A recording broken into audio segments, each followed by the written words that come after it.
Help me to reach 2,000 subscribers. Voice of another woman. The first time I heard the voice, it was 2:13 a.m. My husband's sleep app had just finished recording another night session. Daniel had started using it a few weeks ago, complaining that I snored. I didn't, but I let him have his gadgets, anything for peace. I was scrolling through the recordings idly while he showered, half expecting nothing but the hum of our ceiling fan and his restless breathing. Then I heard it. A woman's voice. Soft, whispery. Right after Daniel murmured something in his sleep. I froze, my thumb hovering over the screen. Daniel's voice came first, slurred by half-dream. I missed you. And then, clear as glass. Another voice. I missed you too. The phone slipped from my hand, landing on the duvet. I just stared at the screen, at the wavering blue sound waves, the timestamp glowing like a wound. For a full minute I couldn't move, couldn't breathe. The air in the room felt too thick, too heavy to swallow. It had to be a glitch. It had to be. Daniel came out of the bathroom then, towel around his waist, humming to himself. He kissed my forehead, water still dripping from his hair. Morning, love. You okay? I nodded automatically, forcing a smile so tight it hurt my face. Yeah, just listening to your recordings. You were talking in your sleep again. He laughed. Anything good? I wanted to say yes. You said you missed her. But I didn't. I just shook my head and pressed the phone against my thigh so he wouldn't see the screen light. After he left for work, I played it again. Again. Again. Each time that voice sounded too real. Too close. That night, I pretended to be asleep while Daniel drifted off beside me. I could hear the faint whir of the phone on the nightstand as it began recording. I lay there, eyes wide open, counting the seconds. His breathing deepened, his body relaxing against the sheets. Minutes passed, maybe hours. Then, faintly, he murmured, "Come here, baby." And then came the reply, the same woman's voice. "I'm here." My chest seized. Every hair on my body stood up. I turned toward him slowly. He was asleep, motionless. The phone glowed faintly. The air felt colder, the dark thicker. Was I losing my mind? Was someone actually there? I bolted upright and turned on the lamp. Nothing. Just the stillness of our room. The gentle rise and fall of Daniel's chest. But the voice, her voice, lingered in my ears like an echo. Over the next few days, I became obsessed. I listened to every night's recording. Each file was worse than the last. Their conversations, if that's what they were, grew more intimate. Him, "You smell so good tonight." Her, "Do you like when I touch you like this?" It made no sense. The microphone should have only captured sounds in our room. There was no one else.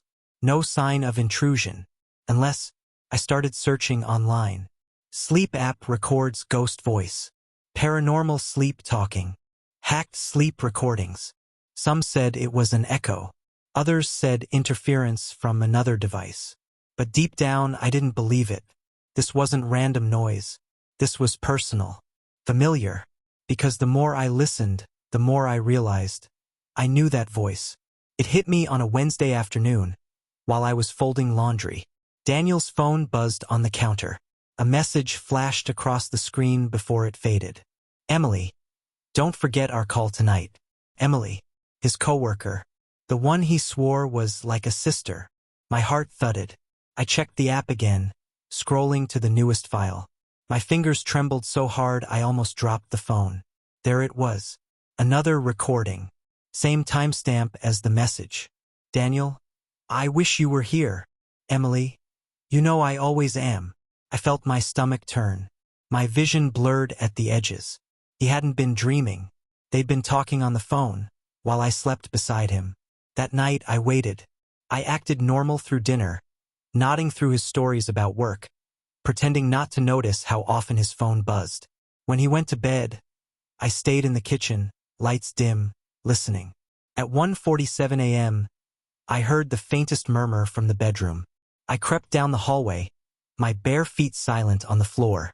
The glow of his phone lit the sheets. His lips were moving. "Yeah, I can't talk long. She's asleep." My hands shook so violently I had to grip the doorframe. Then I heard it, her voice again. "Do you miss me?" "I always do," he whispered. Something inside me broke. Quietly, completely. I backed away before he could see me, before I could scream. I went into the bathroom, shut the door, and turned on the faucet so he wouldn't hear me sobbing. The next morning, I confronted him.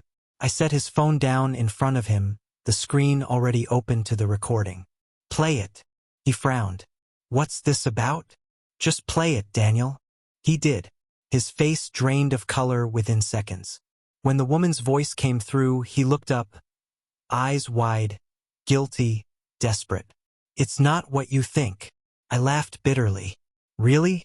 Because it sounds exactly like Emily." He looked away, jaw tightening. "We just talk sometimes. It's harmless." "Harmless?" My voice cracked. "You whisper to her in our bed. You tell her you miss her. You recorded it, Daniel." He ran his hand through his hair, eyes glistening. "It's not physical, I swear. She understands me in ways you don't anymore." The words hit harder than any confession of sex could have. I felt myself shrinking, my chest hollowing out. "So you talk to her while I'm sleeping?" He nodded, silent now. I stared at him for a long time. Then I said, quietly, "You killed something you don't even realize existed. And you did it one whisper at a time." That night, I slept in the guest room. Or tried to. Around 2 a.m., I heard faint sounds from down the hall. I opened my eyes. My phone buzzed. It was a notification from the sleep app. "New recording available." My pulse quickened. I hadn't opened it since the fight. My hands trembled as I pressed play. First, nothing but static. Then Daniel's voice, "I'm sorry." And then hers, "I forgive you." But this time something was off. Her voice was lower, slower, almost distorted, like a recording played backward. A chill slid down my spine. I walked quietly to his room, pushed the door open. He was asleep.